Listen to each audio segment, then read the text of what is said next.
পৃথিবীর সব মানুষকে জানাইতেছি, দোজখের আগুন ও ধোঁয়া পৃথিবীর আগুন ও ধোঁয়ার সাথে মিল রয়েছে। পার্থক্য শুধু তাপমাত্রা ও ধোঁয়া। এটাও দোজখের একটা অংশ।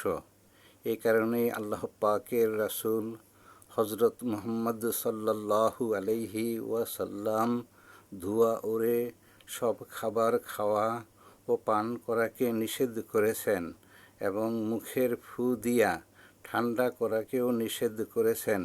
অতএব ঠান্ডা করিতে হইলে ঠান্ডা পানির পাত্রের উপর গরম খাবারের পাত্রটি কিছুক্ষণ রাখিয়া ঠান্ডা করিবেন, অথবা বৈদ্যুতিক পাখা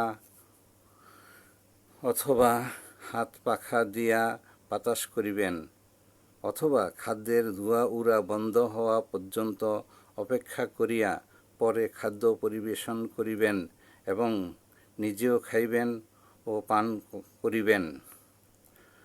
মনে রাখবেন, খাওয়ার আগে পানি খাওয়া সুন্নত।